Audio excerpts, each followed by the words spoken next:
सबसे पहले प्रणाम करत है सबके। हर हर महादेव, श्री श्रीवाय नमस्तुभ्यम। और एक कजरी गीत हम सुबह गावत है भोले बाबा का। हो भोले बाबा जब बारात लेके गए रहन तब वहाँ मैना गौरा माई बहुत चिंतित बहन कि इनसे कैसे हम शादी करें भोले बाबा के संगे अपने बिटिया को। काहे के कि उनके गले में पूरा नाग, काने में बिच्छी, नाग सब लपेटे। बहुत चिंतित बहन कि कैसे शादी करब, कैसे इनके संग ही रही हूँ। तो ये गाना में पूरा बाटे, पूरा गाना सुना जाए तब समझ में आए, शुरू से लास्ट तक गाना के माध्यम से सब सुने के मिले। दावत है हम सुबह समझ जाए तब बताया कैसे, कमेंट में जरूर बताया जाए सब।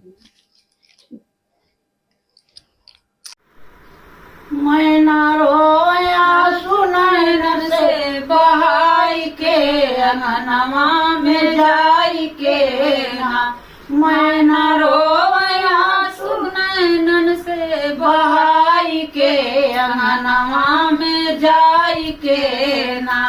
मोरी फूटी तक दीर उठ तन में मेरे पीर।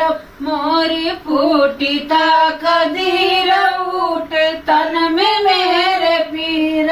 रो देखी उमा गोदी में बैठाई के अंगनवा में जाई के ना। रो देखी उमा गोदी में बैठाई के अंगनवा में जाई के ना। मैना रोया सुनैन से बहाई के अंगनवा में जाई के ना। मैना रोया सुनैन से बहाई के अंगनवा में जाई के ना। दियल मुनिवर बिगाड़ सूता जाति माझधार। दियल मुनिवर बिगाड़ी सूता जाति माझधार। नारद खुशी भइले जग में हंसाई के अंगनवा में जाई के ना। नारद खुशी भइले जग में हंसाई के अंगनवा में जाई के ना। मैना रोया सुनैन से बहाई के अंगनवा में जाई के ना। तन में लपटे है सांप लोग देखी गाय काप।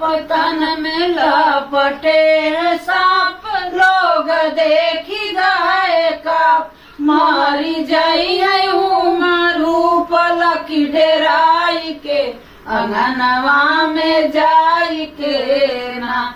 मारी जाई है रूप लकी डेराई के अंगनवा में जाई के ना। मैना रोया सुनैन से बहाई के अंगनवा में जाई के ना। मैना रोया सुनैन से बहाई के अंगनवा में जाई के ना।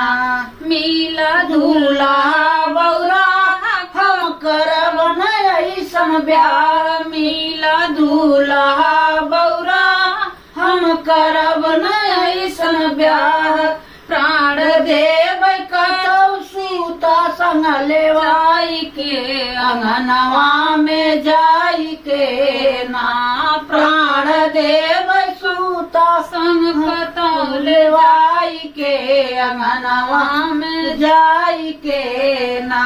मैना रोया सुनैन से बहाई के अंगनवा में जाई के ना। मैना रोया सुनैन से बहाई के अंगनवा में जाई के ना। करूंगी न कभी शादी होरी होगी बर्बादी। करूंगी न कभी शादी होगी मेरी बर्बादी। सीमा दुर्गा ले जा शिव के लौटाई के अंगनवा में जाई के ना। सीमा दुर्गा ले जा शिव के लौटाई के अंगनवा में जाई के ना।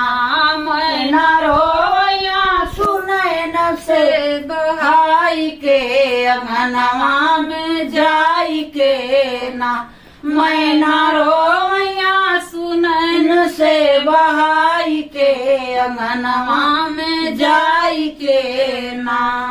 कजरी गीत हमारा जैसा लगा है आप लोग कमेंट में जरूर बताओ जे हैं और अपन प्यार भरा आशीर्वाद दो कमेंट के द्वारा। और जैसा लगा है आप लोग अच्छा खराब कुछ भी लगा हो जरूर कमेंट करिए। प्रणाम करते हैं सबके, अपना आशीर्वाद दो।